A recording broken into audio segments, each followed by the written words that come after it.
Sir देखिए, 8वें वेतन आयोग को लेकर बहुत संशय थी, लोग कर्मचारी में बहुत रोष था। पिछले चुनाव में बहुत सारी ऐसी खबरें हम लोगों ने देखी कि अगर मोदी सरकार को, अगर जो कहा जा रहा था कि 300 से पार 350 या 400 के पार आ नहीं सकती है सीट, लेकिन जो 240 की सीट आई है उसके पीछे ये कहा गया कि कर्मचारियों में रोष ज्यादा था, इस वजह से उनको थोड़ा सा दिक्कत झेलना पड़ा।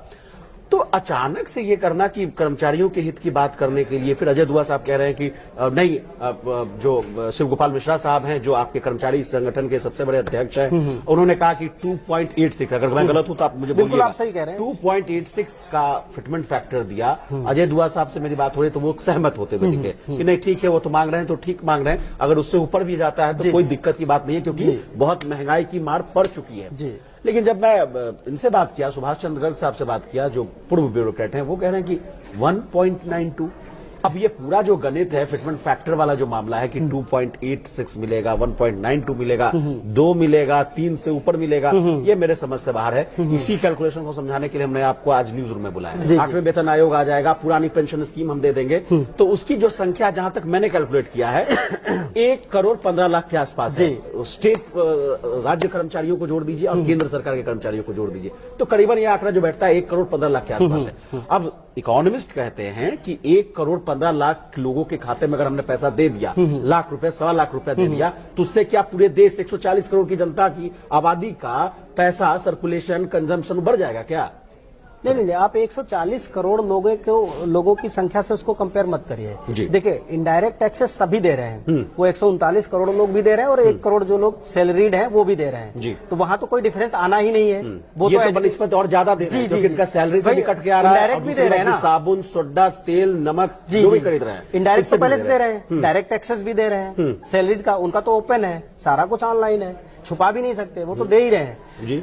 मुद्दा ये है कि जो सैलरीड हैं, जो लोग, उनमें से इस वर्ग की संख्या कितनी है, क्योंकि वो वर्ग अगर सैलरी नौकरी कर रहा है, वेतन उठा रहा है, फिर भी उसकी जरूरत के मुताबिक वो सर्वाइवल नहीं हो रहा है, तो उसके लिए सरकार कुछ तो कदम उठाएगी, भले ही वो 1% है, 1% से भी कम है। तो आप इसको कंपैरेटिवली मत देखिए कि 139 करोड़ लोगों को क्या दिया है, आप ये बात करिए कि एग्रीकल्चर को क्या दिया है, फार्मा को क्या दिया है, दूसरी इंडस्ट्रीज को क्या दिया है ना, अभी जो गिग वर्कर्स हैं उनको क्या दिया है। अगर बात करनी तो गिग वर्कर्स को लेकर भी ऐलान किया गया है। बिल्कुल, उनको लेकर के ऐलान किया है। जो पेंशनर्स हैं उनको लेकर के भी ऐलान किया है, टीसीएस, टीडीएस को लेकर के भी ऐलान 50,000 से ना उनकी जो लिमिट है, बता दूं कि सीनियर सिटीजन को जो 50,000 वाला जो लिमिट है मंजीत जी, उसको 1 लाख रुपए कर दिया गया, उससे भी बेनिफिट, बिल्कुल बेनिफिट होगा ना।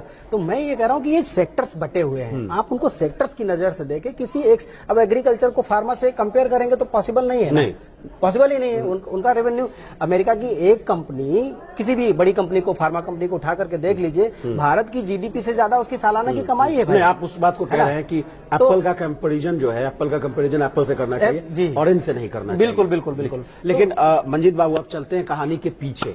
मेरे दिमाग में फिटमेंट फैक्टर 2.50 पे से ऊपर होना चाहिए, या 1.92 या 2.08 से कुछ नहीं होगा, 8 सीपीसी फेल है। इस पर कुछ अगर आप कहना चाहें तो। देखिए विशाल जी, इस पर हम लोगों ने पहले भी बात की है कि डिमांड तो 2.86 की भी थी, 3.15 की भी थी। अभी देखें, आपने नेशनल जेसीएम का एक आपके सामने भी केस आया कि 2.86 की जो डिमांड है वो मतलब जो है इनवैलिड हो गई एक तरीके से। तो अभी कल आप बात कर रहे थे, जो एक्स सेक्रेटरी साहब थे फाइनेंस के, उनके साथ भी आप बात कर रहे थे, जिसका अभी आपने हवाला दिया, 1.92 का हवाला दिया। ये सुभाष चंद्र गर्ग साहब थे, जो ब्यूरोक्रेट थे, उन्होंने कहा था। तो उन्होंने विशाल 2.86 नहीं मिलने वाला है, 3 नहीं मिलने वाला है जी, 1.92 के आसपास का उन्होंने। तो विशाल जी, अब देखिए कि 1.92 भी ठीक नहीं है। मैं इस पर पहले भी कह चुका हूं कि हम एक तर्कसंगत डिमांड कर सकते हैं, जहां तक हमारी डिमांड पूरी हो जाए। नहीं तो मांगने के लिए, पब्लिक को दिखाने के लिए तो हम 3.86 मांगने को तैयार हैं, लेकिन मिलेगा तो नहीं। फिर सारे लोग कहेंगे कि देखो इस सरकार ने कुछ नहीं दिया। मांगेंगे तो तर्क संगत ही। फिर आप कहेंगे कि 1% लोगों के लिए इतनी डिमांड क्यों, सरकार ने इतनी फुलफिल कैसे कर दी। ये भी तो आएगा क्वेश्चन कि 1% लोगों के लिए आखिर रेवेन्यू का इतना एक्सपेंडिचर क्यों। तो जो हमारा जो तर्क है कि वो 1.92 भी ठीक नहीं है, और जो 3.15 या 2.86 जो कह रहे हैं, हमारी वो डिमांड है, लेकिन हमें इसको जस्टिफाई करना पड़ेगा कि क्यों आखिर 2.86 क्यों, और क्यों तो कैसे जस्टिफाई करेंगे सर। लेकिन तब तक थोड़ा लाइव में बने रहते हैं। एक सवाल ले लेते हैं राहुल शर्मा जी का। कह रहे हैं कि मिनिमम ग्रॉस सैलरी कितनी हो जाएगी सर विथ ऑल अलाउंसेस, ये भी बता दीजिए। विद ऑल अलाउंसेस, अलाउंस वाला भी मामला समझेंगे मंजीत जी, क्योंकि कहा जा रहा था कि डीए मर्ज हो जाएगा, जो अभी 53% के आसपास मिल रहा है वो मिल जाएगा। उसके बाद एचआरए जो मिलता है, उसके अलावा भी और भी जितने जो इनॉमिनेंट्स जो कहा जाता है कि बेनिफिट्स जो होता है वो सब इसमें मिलने लग जाएगा। क्या होगा ये भी बताइए। देखिए लेकिन पहले इनका जवाब दे दीजिए राहुल शर्मा जी। हाँ विशाल जी, पहली बात तो है कि जो सैलरी को कंसीडर करते हैं वो बेसिक प्लस डियरनेस अलाउंस, इसके अलावा जितने अलाउंसेस हैं, चाहे वो ट्रांसपोर्ट अलाउंस हो, टीए हो, चाहे वो एचआरए हो, या फिर जहाँ मेडिकल प्रैक्टिशनर्स के केस में एनपीए हो गया। एनपीए को हालांकि बेसिक में जोड़ते हैं, सरकार ने भी कहा भी है। एनपीए नहीं, नॉन प्रैक्टिसिंग अलाउंस, डॉक्टर लोगों मेडिकल प्रैक्टिशनर्स के लिए है, उसको उन्होंने बेसिक में कंसीडर किया है। यूपीएस के केस में भी बेसिक में कंसीडर करके दिया है कि जब उनको यूनिफाइड पेंशन स्कीम के तहत अगर वो पेंशन लेंगे तो जो उनका नॉन प्रैक्टिस अलाउंस है उसको बेसिक में कंसीडर किया जाएगा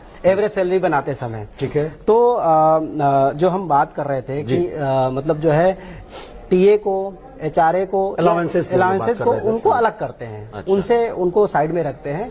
बेसिक प्लस डियरनेस अलाउंस के आधार पर हम फिटमेंट फैक्टर को बनाते हैं।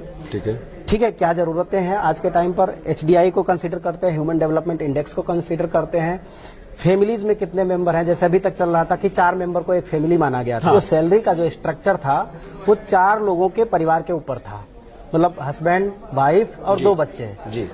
अभी क्या था, जो आप बात कह रहे हो कि पुराने परिवार होते थे वो संयुक्त परिवार थे, फिर संयुक्त परिवार के बाद फिर वो न्यूक्लियर फैमिली की तरफ हम लोग शिफ्ट हुए, छोटे छोटे परिवार रह गए, मतलब जहाँ पर केवल न्यूट्रॉन और प्रोटॉन है। हाँ, इलेक्ट्रॉन बाहर हो गया था, बीबी जी बच्चा जी वो इलेक्ट्रॉन बाहर था उसमें तो न्यूट्रॉन और प्रोटॉन थे। तो अभी क्या है ना, अभी जो सिनेरियो है, अभी भारत के अंदर उन लोगों की संख्या बढ़ रही है जो 35 से 50 साल के बीच के हैं, और हर परिवार के 7 रिटायरीज हैं, उनके ग्रैंड पेरेंट्स हैं, जिनके बच्चों के ग्रैंड पेरेंट्स। मतलब अभी जो जरूरत है, क्योंकि भारत में युवाओं की संख्या घट रही है और जिनको प्रौढ़ लोग कहेंगे आप, 35 साल से ऊपर वाले, उनकी संख्या बढ़ रही है, और उसके बराबर ही ऑलमोस्ट वो लोग हैं जो 60 साल के ऊपर के लोग हैं।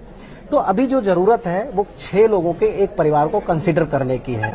तो हम उस बिहाफ पे अब इसको देखेंगे कि हमारा मल्टीप्लिकेशन फैक्टर क्या बनेगा। 8वें वेतन आयोग पर अब आते हैं मंजीत बाबू की, उसके अब जो कैलकुलेशन पर आइए। अब मैंने स्क्रीन खोल दिया है, जो आपने डेटा निकाला था, बताइए ये डेटा चलाना है कि दूसरा डेटा चलाना है? एक बार आप जरा उसको इसको चलाना है। बिल्कुल ये हमारे, और मैं थोड़ा सा ना जूम कर देता हूँ आपकी बेहतरी के लिए, और मैं बेहतर आपको अब इसमें बताइए कि क्या है और नहीं है। ये मैट्रिक्स है। मैं अपने व्यूअर्स को बता दूं कि ये जो मैट्रिक्स है 7th पे कमीशन का, ये मंजीत बाबू के द्वारा बनाया गया है। ये पहले से सरकार ने बनाई है। पहले से, माफ कीजिएगा, ये पहले से सरकार ने बना रखा है। इसके बाद जो 8वें वेतन आयोग में क्या चेंजेस आएंगे वो भी मंजीत जी बताएंगे। पहले इसको आसान समझाइए। ये बड़ा ये वाला टेबल ले आए आप, ये अब समझाइए। ये देखिए, ये 7th पे कमीशन का है, उन्होंने जो रिकमेंड किया था।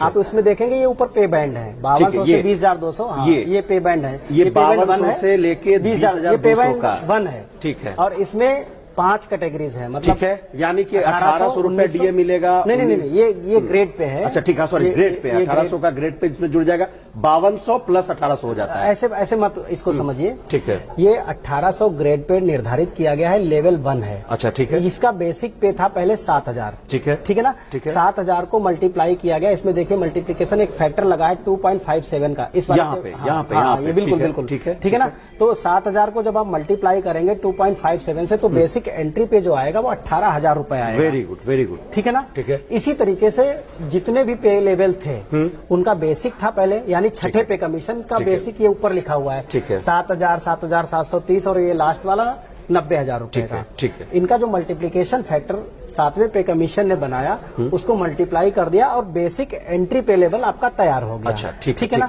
यहाँ तक क्लियर है। और ये 21 साल की टेबल आपको दिख रही है, ये 31 साल की है। अगर इसको पूरा करेंगे 31 साल तक की टेबल आपको दिखेगी, 30-31 साल तक। वाह, बहुत शानदार, बहुत शानदार। 40 साल तक, 40 साल तक का है। मतलब अमूमन जो 20 साल की उम्र में नौकरी में आएगा तो वो जाहिर सी बात है 40 साल तक नौकरी में। रिटायरमेंट का जो एज है वो 60 साल। 20 साल में अगर आप आए तो 40 साल तक आप सेवा देंगे, उसी हिसाब से है। बहुत शानदार। तो ये इस तरीके से उन्होंने बनाया हुआ था इसको। अब थोड़ा मैं ऊपर ले आता हूं। जी, है ना। अब हम बात कर रहे हैं कि अच्छा एक बार मंजीत जी मुझे समझने दीजिए, व्यूअर्स को भी समझने दीजिए, ये क्या क्लास 4th एम्प्लॉय की अगर बहाली होगी तो उनको मिलता है 5200 से लेके 20,000 वाला पे बैंड? बिल्कुल, ये पे और ये बैंड- क्लास 3 का है? नहीं, ऐसे नहीं, ये पे बैंड 1 कहिए इसको। अच्छा, ठीक है, पे ये बैंड पे बैंड 2 है, ये ठीक पे है। बैंड 3 39,600 ठीक से है। 39,100, पे बैंड 4 है, ठीक है। फिर 5 6 7 ये आठ था ना? हाँ देखिए ना जितने ऊपर लिखे हुए हैं, हाँ, ये 1 आठ 2 था 3 total। 4 5 6 7 8 9। अच्छा 9 था। हाँ ये 9 ठीक है, हो गए, जितनी ठीक बार है। लिखा है उतने ये ठीक है, पे ठीक बैंड है। है। वो तो मुझे लगता है कि 90,000 वाला वो आईएएस चीफ आईपीएस के लिए सेक्रेटरी आईएएस काबिनेट जो कैबिनेट सेक्रेटरी जो टॉप मोस्ट होता है, टॉप मोस्ट आईएएस है। सेवा के दौरान अगर जी। आप कर लेते हैं उसके बाद 90,000 रुपए तक आप पहुंच जाते हैं। जी तो अब समझाइए इसको। अब जैसे जो सबसे पहला एंट्री पे लेवल है लेवल 1, ठीक है ना, जिसको आप कह रहे हैं कि जो 4th क्लास का जो एम्प्लॉय है, यानी जो सबसे सरकारी सिस्टम में ये सबसे हालांकि उसको छोटा अब सरकार ने नाम बदल के एमटीएस मल्टीपल टास्किंग स्टाफ कर दिया उसको। तो उसको 18,000 रुपए से एंट्री कर रहा था वो। ठीक है, ठीक है, ठीक है। अब देखिए जब पे कमीशन आता है तो पे कमीशन का मतलब ये नहीं है कि किसी नए आदमी को ध्यान में रख करके बनाया जाता है। अच्छा। पे कमीशन का मतलब है कि वो 1 जनवरी 2026 से लागू होना है, तो 31 दिसंबर 2025 को क्या सैलरी थी, अच्छा। उस पर मल्टीप्लिकेशन फैक्टर काम करता अच्छा, है। ठीक है। Clear? अक्रॉस द जितने भी कर्मचारी हैं। एग्जैक्टली ठीक है। अब मान लीजिए कोई आदमी जो कि 2016 में ठीक है। आया था सर्विस में, तो 26 में उसको 10 साल पूरे हो रहे हैं, ठीक है ना, तो एक उसको एमएसपी मिल चुकी है। ठीक है। अगर मैं बात करूं तो उसने 18,000 से शुरुआत की थी, ठीक है ना। अब मैं इसको यहाँ पर आपको एक हाँ, बार आराम से कैलकुलेट कर लीजिए। देखिए 2016 में जिस आदमी ने 18,000 रुपए लेवल पर मतलब नौकरी की शुरुआत की। एंट्री शुरू की थी, तो वो 2025 में ऑटोमेटिकली उसकी बेसिक सैलरी 23,500 होगी। जरा इसको ऊपर कर हाँ दो। थोड़ा सा ऊपर करिए इसको। ठीक है। हाँ अब 23,500 10वां पायदान है ना? हाँ इसका मतलब है कि नहीं 22,800 पे चलिए जरा एक बार। हाँ, ठीक है, 9वां अब 22,800 पर उसको यहाँ पर एक एमएससीपी मिलेगा, अच्छा क्योंकि उसको 10 साल हो गया अच्छा नौकरी में। अच्छा, हर 10 साल पे अगर हो जाता है 16, 17, 18, 19, 20, 21, 22, 23, 24 और 25 में 25 में उसको 10 साल हो गया, ठीक है। ठीक है ना। तो 10 साल में वो अगले लेवल में चला जाएगा, यानी कि लेवल 2 में आएगा। अब ठीक है। देखिए वहां से 23,500 से 23,500 के बाद वाली सैलरी क्या है? 26,000। नहीं उसके ऊपर चलिए 24,500। अच्छा 24,500। ये सेकंड लाइन में देखिए आप जरा, मैं आपको बताता हूँ। 24,500। 23,500 से उठ करके वो यहाँ जाएगा, ठीक है, ठीक है, है ना। ठीक है, ठीक है, ठीक है। अब वो उस पर पहुंच जाएगा ऑटोमेटिकली, मतलब वो पहुंच ही जाएगा ठीक वहाँ है, पर, ठीक है, क्योंकि उसे एमएससीपी का बेनिफिट ठीक है। मिलेगा। और ये बेनिफिट कब मिलता है? हर 10 साल पे मिलता है। 10 साल पे मिलता है। 10 साल अगर मैंने सर्विस कर लिया, अगर प्रमोशन नहीं है तो 10 साल पर आपको एक प्रमोशन के बराबर आपको इंक्रीमेंट और लेवल का बेनिफिट दिया जाएगा। अच्छा, ये तरीका है। ठीक है। तो 2025 में वो 23,500 पहुंचेगा। ठीक है। अब देखिए 2026 से ठीक पे है। कमीशन ड्यू है, ठीक है, क्लियर। ड्यू है। 25 में उसकी सैलरी है 23,500 और 56% डीए, जो कि आज है डीए। ठीक है। अभी राइटिंग में तो 53% आपको है। दिख रहा है, 3% के आसपास हम एज्यूम कर रहे हैं, वो हिडन है क्योंकि जनवरी से ड्यू है। ठीक है, ठीक और है। ये फरवरी 1 तारीख चल रहा है। हाँ ये फरवरी मतलब फरवरी में होली के आसपास अब देगी सरकार। अनाउंस हो जाएगा और मार्च में वो विद एरियर आ जाता एम्प्लॉइज को है। 1 मिल जाएगा। जनवरी 2025 ठीक है? से एरियर का आ तो जाएगा। इसका मतलब है अगर हम 26 में जाएंगे तो 26 के जनवरी में जब ड्यू है पे कमीशन, उस समय तक 62% डीए हो जाएगा। ओके। एक बार दूसरी टेबल, हाँ दूसरी जरा टेबल निकाल दीजिए, मैं आपको ये वाला हाँ, सर। हाँ इसके अगली वाला निकाल दीजिए। इसके अगली वाला निकाल देते हाँ, हैं। ये वाला सर, ये निकालिए, ये ठीक है। ठीक है। देखिए इसको देखिए जरा। हाँ, 2016 में उसने नौकरी की थी, यहाँ पर 18,000 उसका बेसिक है। 2025 में वो ऑटोमेटिकली 23,500 प्लस 56% डीए पे वर्क कर रहा है। इसका भी कैलकुलेशन बता दीजिए, मान लीजिए लोग को नहीं समझ में आएगा ये तो। वो पे मैट्रिक्स जो आपने देखी थी उसी से आया। इसमें कितना गुना करेंगे? ये 3% इंक्रीमेंट लगभग हर अच्छा, साल जोड़ मिलता के, जाता है जोड़ के, अच्छा, हर साल, ठीक। और डीए बढ़ता रहता हर है साल, यानी 16 से 25 में 9 साल तक, हुए ना। जैसे अभी हमने मतलब हाँ। जो एमएससीपी लगा करके हाँ, आपको दिखाया था ठीक ना, है, अगले लेवल ठीक में है, चला गया। ठीक है। लेवल 1 से अब ये लेवल 2 में आ चुका है। ठीक है। तो वहां पर उसकी 23,500 बेसिक सैलरी है 2025 जनवरी को, और 56% डीए है। ठीक है। अब देखिए 26 से ड्यू है ठीक उस है। आदमी की। हाँ। 26 में वो automatically 25,200 basic plus 62% dearness allowance पे होगा। अच्छा। क्लियर है ये चीज। अब देखिए पे कमीशन हमें मिलना है, इस आदमी को मिलना है जो 2026 में 25,200 प्लस 62% डीए ले रहा है, इसको पे कमीशन का लाभ मिलना है। अब अगर मान लीजिए एज्यूम कीजिए उसको पे कमीशन मिला ही नहीं, अच्छा 26 में मिला ही नहीं, मान लीजिए जैसे सरकार कह रही थी अभी 15 दिन पहले कह रही थी कि हम पे कमीशन नहीं लाएंगे, लाने वाले नहीं। फाइनेंशियल एक्सप्रेस की खबर पे हम लोगों ने लाइव हाँ, भी उस किया पर था हमने कि कुछ नया नहीं लाएंगे पे फैक्टर। हमने 15 तारीख को उस पर हम लोगों ने डिबेट किया और 16 तारीख को उन्होंने ऐलान कर दिया पे कमीशन का। तो अब मान लीजिए नहीं आया पे कमीशन, तो 2027 में वो इस सिनेरियो में होता 26,000 बेसिक होती उसकी, ठीक है, और 68% उसका डीए हो जाता। क्लियर। मैं अपने व्यूअर्स को बता दूं, मंजीत जी आप थोड़ा आराम भी कीजिए। 56% डीए, ये 62% इसलिए हो गया कि एक साल में 2 बार डीए बढ़ता है, ठीक है। 56 में अगर आप 3 दिन जोड़ दीजिएगा तो कितना हुआ, 56 और 3 कितना हो गया, 57, 58, 59 और 3 जोड़िए फिर 59, 60, 61, 62, ये आंकड़ा 62 का आया है, समझ रहे हैं। अगर फिर इसी में आप डीए जोड़ दीजिएगा, एक साल हो गया, बदला एक साल हो गया ना, 26 से 27 हो गया, एक साल हो गया। 62 में अगर आप मान लीजिए कि फिर 3, 6 जोड़ दीजिए तो कितना हो गया, 6 जोड़िएगा 62 में 6 तो कितना आएगा, 68% हो गया। इसी हिसाब से कैलकुलेशन किया हुआ। Over to you Manjeet. देखिए अब विशाल जी, ऐसा कभी नहीं होता कि पे कमीशन आए और आपको केवल 1 साल का इंक्रीमेंट मिले, ऐसा पॉसिबल नहीं है, क्योंकि पे कमीशन इंक्रीमेंट नहीं है। पे कमीशन क्या है, एडजस्टमेंट है, डियरनेस अलाउंस और इन्फ्लेशन का एडजस्टमेंट है, एचडीआई के अकॉर्डिंग सैलरीज का एडजस्टमेंट है, आज की जरूरतों के हिसाब से सैलरीज का एडजस्टमेंट है। अब देखिए अगर वही आदमी बिना पे कमीशन के 2028 में होता, मतलब 1 साल और केवल 2 साल हम लेकर के चल रहे हैं, तो 74% वो डीए पर होता और बेसिक सैलरी उसका 26,800 होता। तो यहाँ पर तक अगर आप देखोगे 2 साल के अंदर 2 बार उसको इंक्रीमेंट मिला है और 4 बार उसका डीए बढ़ा है। तो इस लिहाज से 4 बार अगर डीए को कैलकुलेट करते हैं तो 6% के आसपास आता है, सॉरी 4 के 12% के आसपास आता है, ठीक है। और 2 बार उसको इंक्रीमेंट मिला 3% का, तो 12 और मतलब 6 18% के आसपास वो ऑटोमेटिकली पहुंच जाएगा। अच्छा, 2 साल में, मतलब 18 से 19% बिना पे कमीशन के ही उसको बेनिफिट मिलेगा, केवल इंतजार ही तो करना है। ठीक है सर। अब हम 29 में चलते हैं, ठीक है। तो इस जो 28 वाले को आप डीए को मर्ज करके, अच्छा मंजीत बाबू, यहाँ पे एक और लूप, मैं लूप होल नहीं करना चाहिए, लेकिन ये सब कैलकुलेशन आपने 3% के हिसाब से दिया, एवरेज वही है 4-3 लेकिन इसमें एक रोष है। मैं जितने भी लाइव करता हूँ उसमें लोग कहते हैं कि महंगाई इतना बढ़ रहा है, 3% सरकार देती है। अब सरकार कहती है कि all India consumer price index के हिसाब से AICPI के आधार पर हम देते हैं। महंगाई, आप प्याज खरीदने जाइए 100 रुपए है, लहसुन खरीदने जाइए 200 रुपए है, डीए मिलता है 3%, उसमें भी बहुत लोगों का रोष है। देखिए विशाल जी, ये तो सच बात है, लेकिन हमने मिनिमम लिया है ना, प्लीज ठीक है ना। तो हम 2029 में चलते हैं। यहाँ पर आप देखेंगे अगर इस डीए को 28 वाले को 2028 वाले को डीए को अगर इसमें मर्ज कर देते हैं बेसिक में 26,800 में, तो ये 46,632 बैठता है। इसका मतलब ये 1.98 का मल्टीप्लीकेशन फैक्टर केवल और केवल 1 साल के बाद है। 26 में ड्यू है, 27 के बाद ये मल्टीप्लीकेशन फैक्टर ऑलरेडी, मतलब इससे कम का तो पॉसिबल ही नहीं है। अरे आप समझ रहे हैं मेरी बात को। जैसे अभी नहीं, आप सेक्रेटरी साहब ने भी कहा। हाँ, मैं आपको व्यूअर्स को समझा दूं। ये मंजीत बाबू इसलिए इसको आसान भाषा में समझा रहे हैं कि जब हम लोगों ने पूर्व ब्यूरोक्रेट से बात की तो वो कह रहे थे कि फिटमेंट फैक्टर में 1.92% के आसपास की बढ़ोतरी होनी चाहिए या होगी। उसी के हिसाब से मंजीत जी कह रहे हैं कि 1.98 तो 2028 के हिसाब से खुद ब खुद हो जाएगा, तो फिर बढ़ा क्या? हाँ, ये आप कह रहे हैं, मतलब ये पॉसिबल ही नहीं है। मतलब इससे 1.91 का, क्योंकि 1.98 पे तो वो ऑलरेडी 2027 के बाद अपने आप ही जंप कर रहा है ना। अगर केवल डीए मर्ज कर देते हैं, हम यहाँ कुछ डिमांड नहीं कर रहे हैं, डीए मर्ज होने से ही हमारा मल्टीप्लिकेशन फैक्टर 1.98 का आ रहा है। अब हम देखते हैं कि 29 में कितना जाएगा। इसका मतलब यहाँ तक मल्टीप्लिकेशन फैक्टर नहीं बनाया जा सकता। इसको थोड़ा सा और ऊपर करेंगे एक बार, तो हम कर रहे हैं सर जी। हाँ, अब दिखा, अब देखिए ये हमने दिखाया, यहाँ पर ग्रोथ जो दिख रही है जी, ठीक है, आप ग्रोथ 20.68% की दिख रही है, और वो भी 2028 के शुरू में, लास्ट में नहीं है ये। इसका मतलब केवल 2027 गया, केवल 1 साल गया, 28 के शुरुआत में ये फैक्टर बन रहा है।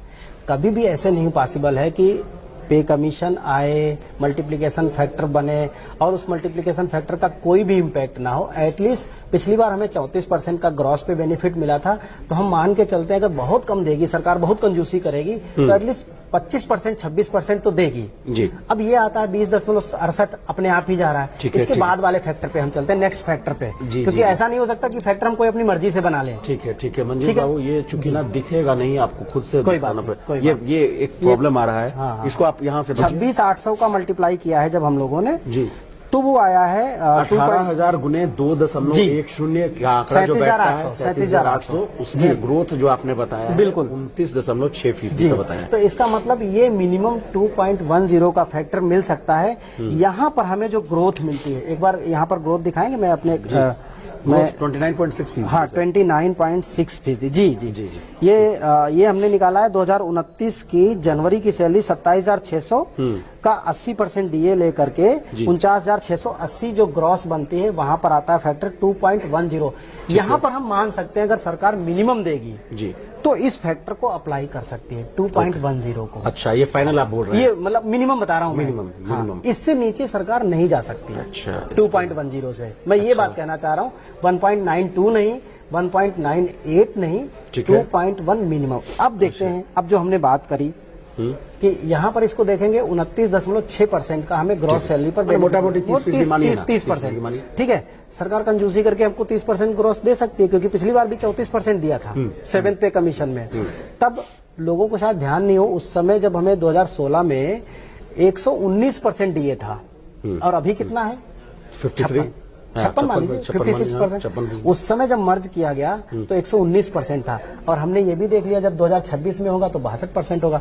62 और 119 में बहुत अंतर होता है ना। तो उस लिहाज से देखें, यहाँ पर डीए मर्ज कर रहे हैं तो 29% का मर्जिंग के बाद हमको वो दे रहे हैं बेनिफिट 29%, तो हम मान के चलते हैं ये मिनिमम पॉसिबिलिटीज है। तो हमने यहाँ पर 2.10 जो फिटमेंट फैक्टर मिनिमम लिया कि इससे कम तो जा ही नहीं सकते हम। अच्छा, अब हम लोगों ने मान लिया कि 2.10 जो है वो फिटमेंट फैक्टर है, मिनिमम फिटमेंट ऊपर तो के घर में छोड़ देते हैं हम लोग घर में, है ना।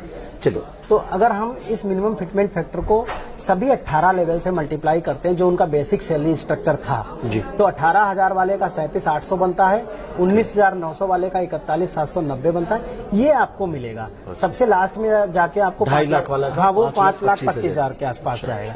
तो ये हमारा मतलब जो है इस तरीके एक बार आंकड़ों को पूरा पढ़ देते तो लोग समझ जाते सर। तो ये पूरा कि 18,000 को 37,800 मिलेगा, 19,900 को 41,790 मिलेगा, 21,700 का है जो उनको 45,570 मिलेगा, अब 25,500 के आसपास है तो 53,550 मिलेगा, 29,200 का है तो 61,320, 44,900 है तो उसको 94,290, और 47,600 वाले को 99,960 यानी 1 लाख के आसपास, और 53,000 का 53,100 का 1,11,510 है। अच्छा, अब बाकी का आप देख रहे हैं स्क्रीन पर, मैं अपने कैमरा पर्सन को कहूंगा कि इसको पूरा जूम करके दिखाइएगा।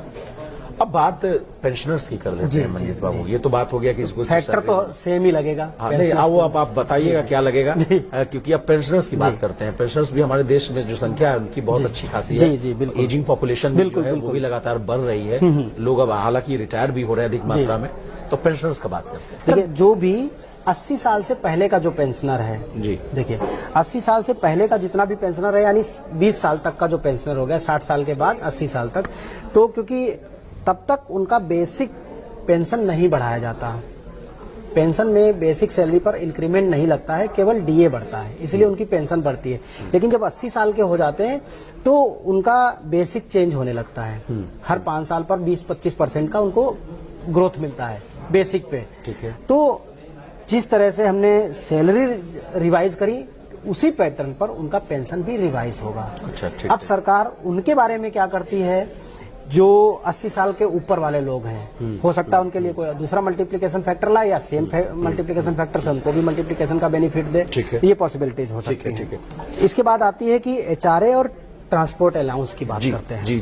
तो अभी क्या है, 50% डीए जब से इंक्रीज हुआ है, 50% से ऊपर गया है डीए जी, तब से जो हमारा एचआरए 30% हो गया। उसके पहले क्या था, 9%, 18% और 27% चलता था। तो अभी 30% हो गया। तो सरकार एचआरए के फैक्टर में भी कोई नया चेंज लाएगी। ठीक है। तो 10, 20, 30 तो नहीं रहेगा, ये तो एकदम क्लियर है। दिल्ली के केस में या मतलब सेंट्रल गवर्नमेंट एम्प्लॉयज के केस में 10, 20, 30 से नीचे आएगा। अगर यही स्ट्रक्चर बना रहा तो आप मिनिमम देखें 9, 18 और 27 बनता है, अगर हम इस 18,000 बेसिक को, जो कि 37,100 कुछ रुपए बन गई है, इस पर देखेंगे तो HRA हमारा था 30% से ऊपर, और जो नया HRA बनेगा, जितना हम ले रहे थे पहले वाला, जी, वो कम से कम 16% बैठता है जाकर के। जी जी। तो आप मान के चलिए 16% से ऊपर ही जाएगा, यानी कि जो नया HRA का जो स्लैब होगा वो कम से कम होगा 6%, 12% और 18%। Okay okay.